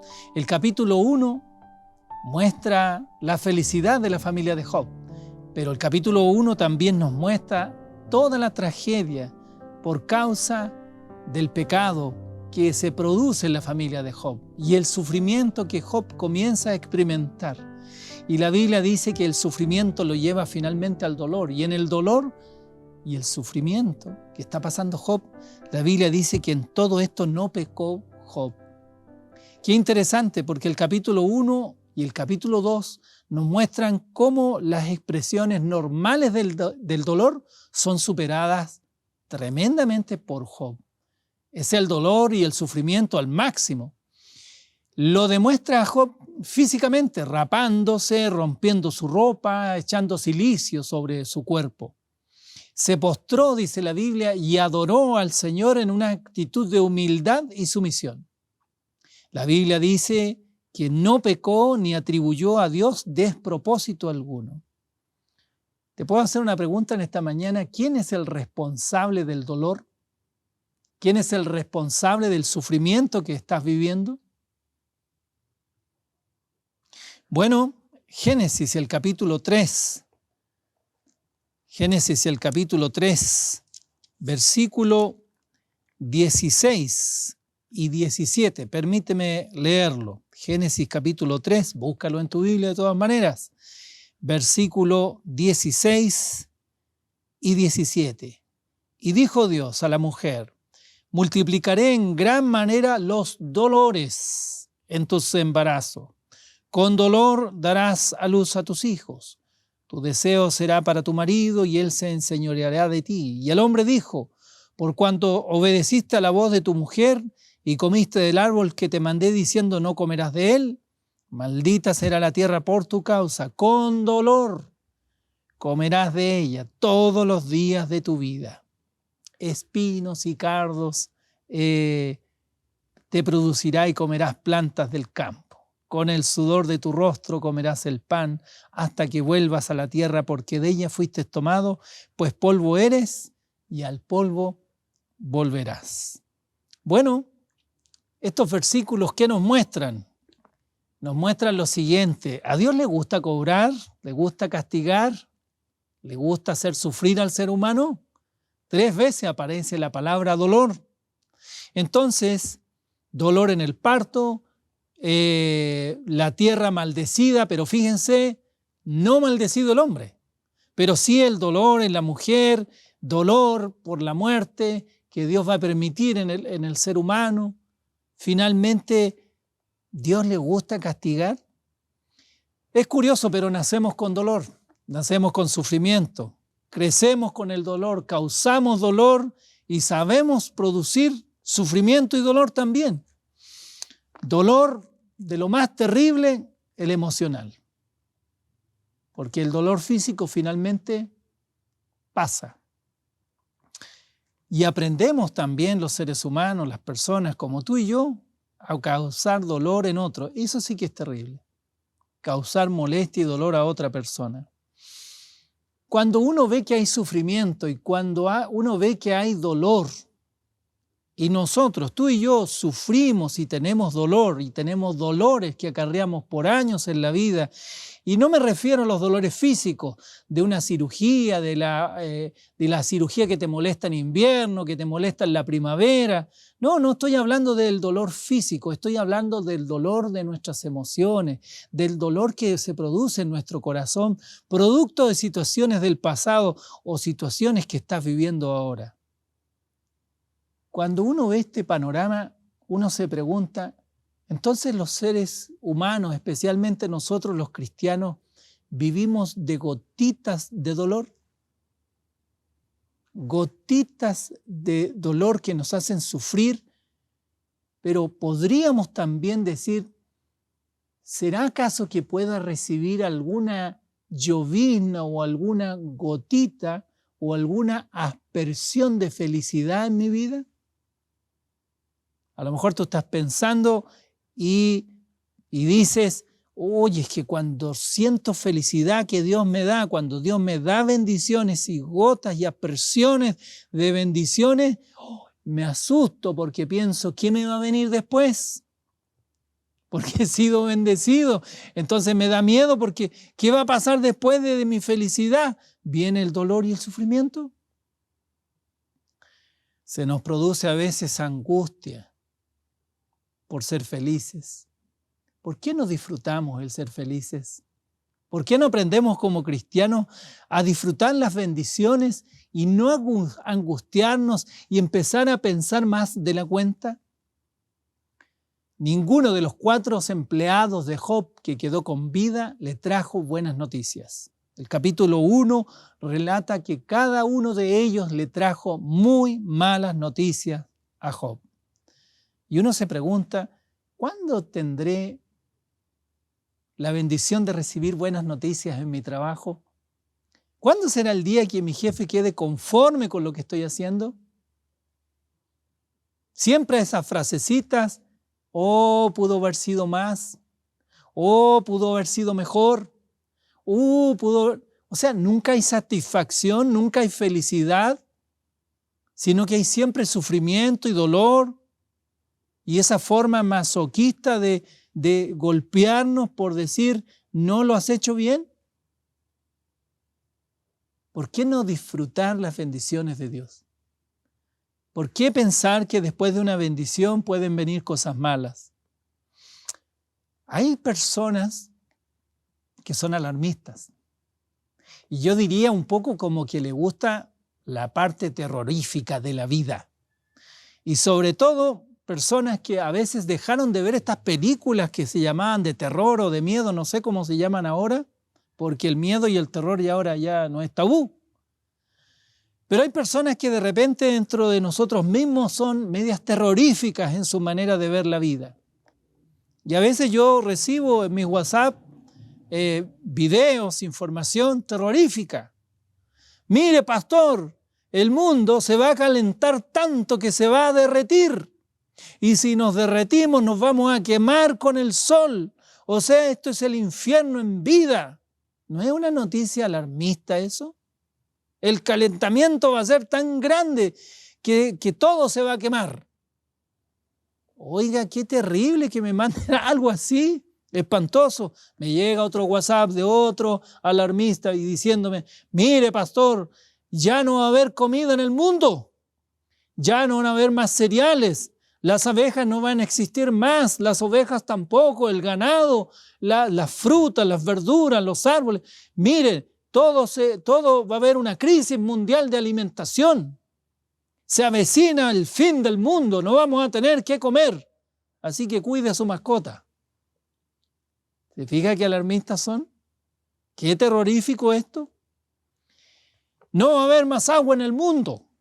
Se está secando todo lo que es agua. Ya no vamos a tener qué beber. Y va a haber una guerra mundial por el agua. ¿Se da cuenta? Entonces, al final, estamos condenados al sufrimiento y al dolor, y más encima te lo envían gratis.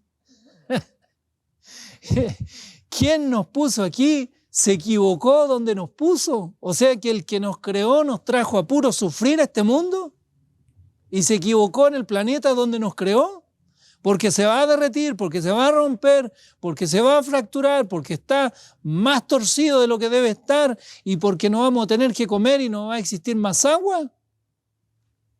O sea que el que nos creó se equivocó donde nos puso. Caramba, el dolor no es tan malo. Mira lo que dice Pablo en 2 de Corintios, el capítulo 12. Te lo voy a leer en mi Biblia, pero tú también lo puedes buscar, ¿eh? 2 de Corintios, el capítulo 12, el verso 9. Y me ha dicho el Señor, bástate mi gracia, porque mi poder se perfecciona en la debilidad. Por tanto, de buena gana, me gloriaré más bien en mis debilidades para que repose sobre mí el poder de Cristo. Mira lo que dice San Pablo. San Pablo tenía sufrimiento, tenía dolor físico, pero también tenía dolor emocional. La Biblia dice que San Pablo da una receta bastante buena. Dice que ante el sufrimiento y el dolor y la postergación, basta la gracia del Señor para ser feliz. ¿Por qué ser tan amargados?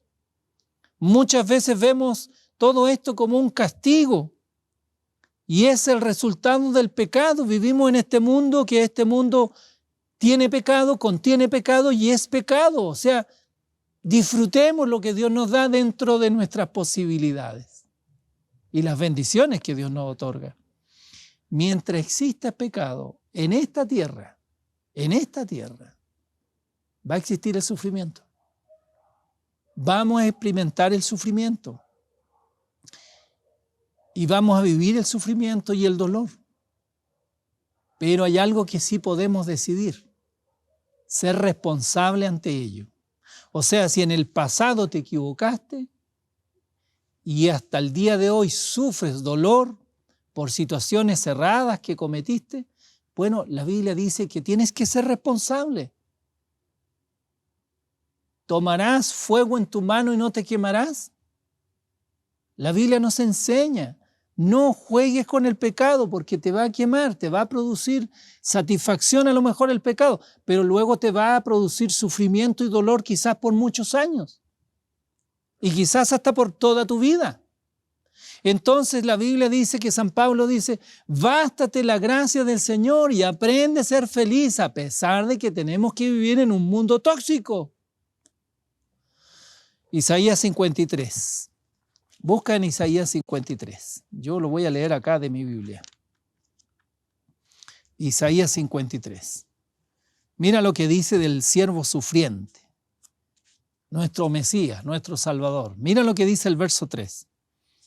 Despreciado y desechado entre los hombres, varón de dolores, experimentado en sufrimiento. ¿Qué dice de Jesús? Del que murió en la cruz. ¿Experimentado en qué? En dolores y en sufrimiento. Cuando a ti te pasa algo y te hace sufrir, piensa lo que le pasó a Jesús. Piensa lo que le pasó a Jesús. La Biblia dice, experimentado en dolores y en quebranto y en sufrimiento. Mira el verso 4. Ciertamente Él llevó nuestras enfermedades y sufrió nuestros dolores. Si hay algo que a ti te hace sufrir, si hay algo que a ti te hace doler, Jesús lo vivió. Por eso se hizo hombre, como uno de nosotros. Él lo entiende bien. ¿Tú entiendes bien a Jesús? ¿Tú piensas que el dolor y el sufrimiento es solo tuyo? ¿Que Dios nunca lo ha experimentado? Te equivocas. Jesús sí lo ha experimentado. Entonces la Biblia dice el verso 6, todos nosotros nos descarriamos como oveja, cada cual se apartó por su camino, mas Jehová cargó en él el pecado de todos nosotros. ¿Ha cargado contigo Dios el pecado de toda la humanidad sobre tu vida? No. El pecado de todos nosotros se resumió cargándose en la vida de Jesús, experimentado en dolores y en sufrimiento. ¿Qué sufrimiento tuvo Jesús? Muchos. ¿Qué dolores tuvo? Mira este dolor. Cuando Jesús a un amigo le dice, con un beso me entregas. ¿Saben lo que significa un beso para nosotros en nuestra cultura? Significa sinceridad, amor profundo. Y a Jesús con un beso lo entregan.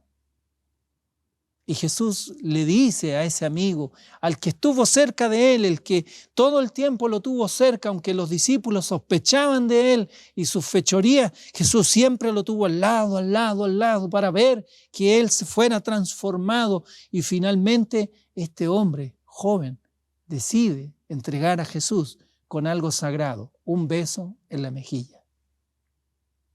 Usted sabe lo que es un beso. Es una intimidad, es un compromiso de amor, es un afecto sincero. ¿Con un beso me entregas?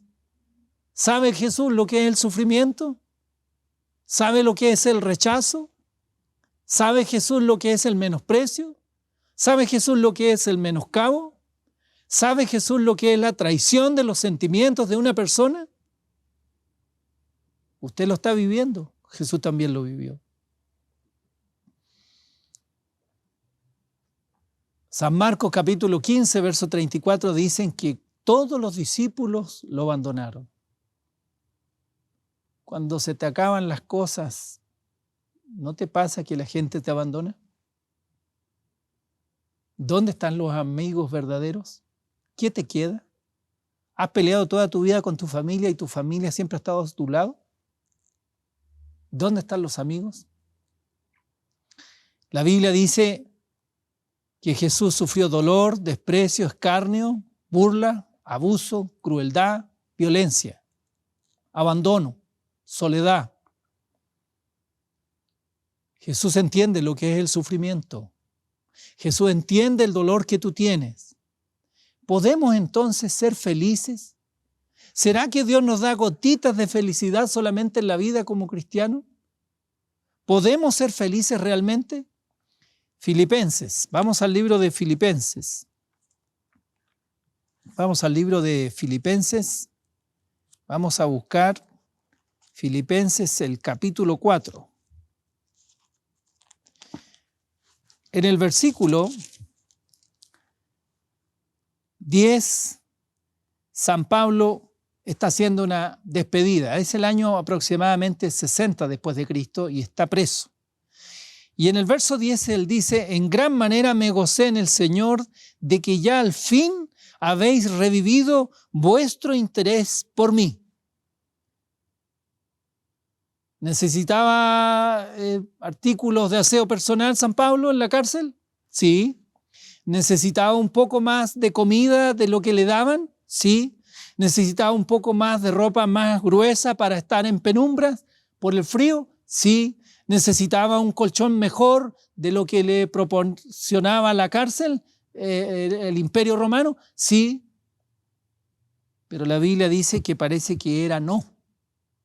Y la Biblia dice que San Pablo dice: por fin revivieron el interés por mí, su hermano en Cristo. Y él está feliz. Él no está cobrando.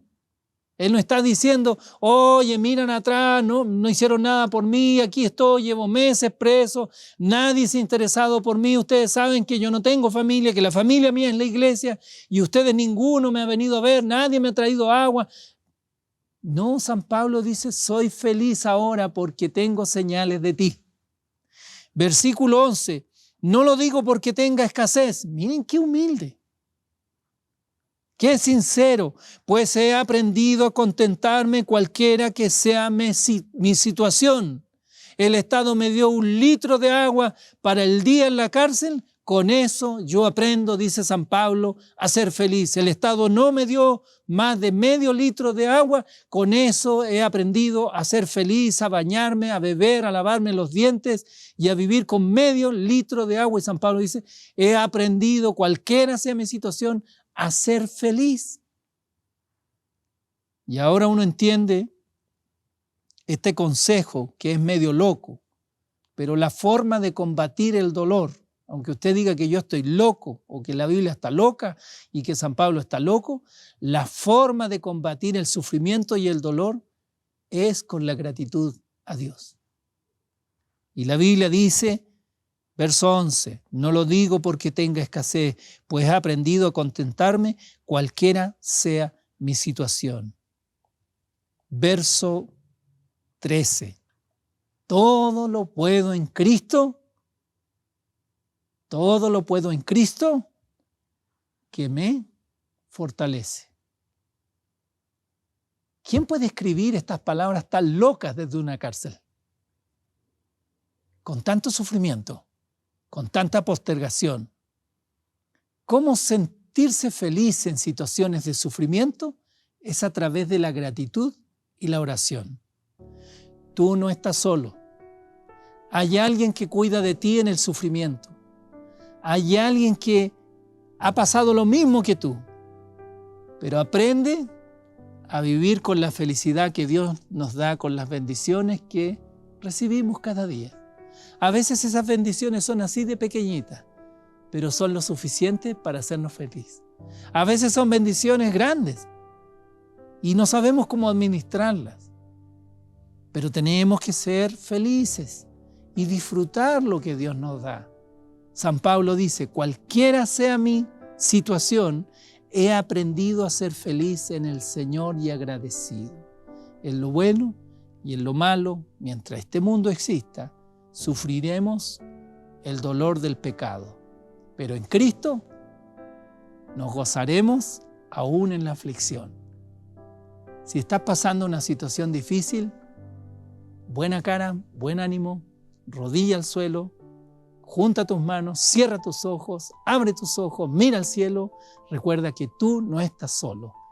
Aprende a ser feliz, cualquiera sea tu situación. Con Cristo Jesús hay victoria.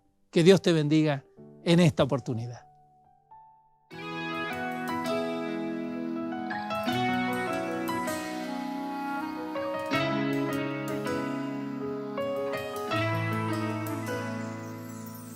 Cuando pensaba que todo estaba perdido, fue tu luz la que marcó mi destino. No hay razón para negar que en tu camino me siento segura, en tus brazos encuentro alivio.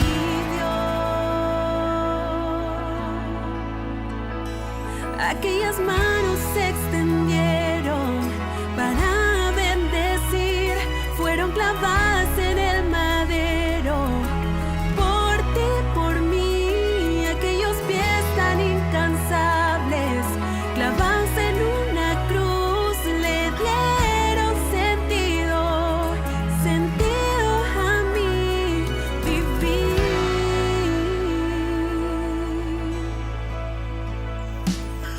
Se acerca el día, el mal se termina. Vienes en gloria, toda creación se postra. No hay razón para negar que en tu presencia mi vida transformas, renuevas mis fuerzas.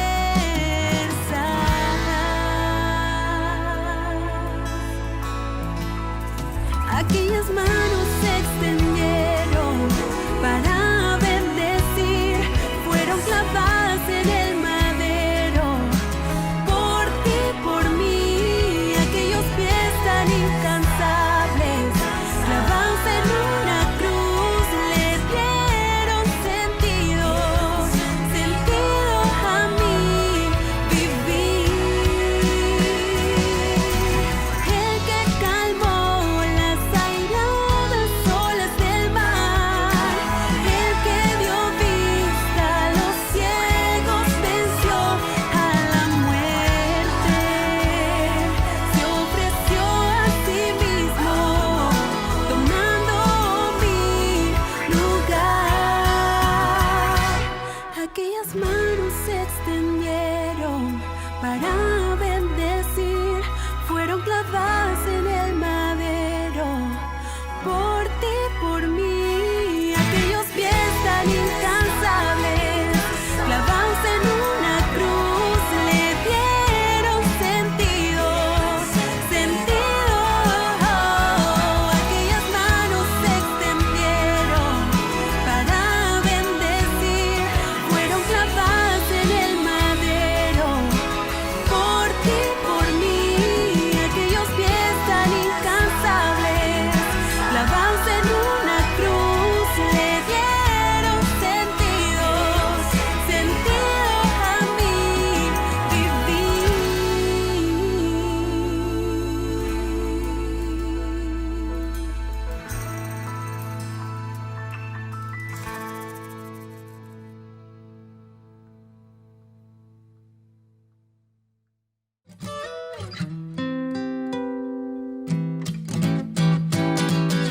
Y ha llegado el final de este programa.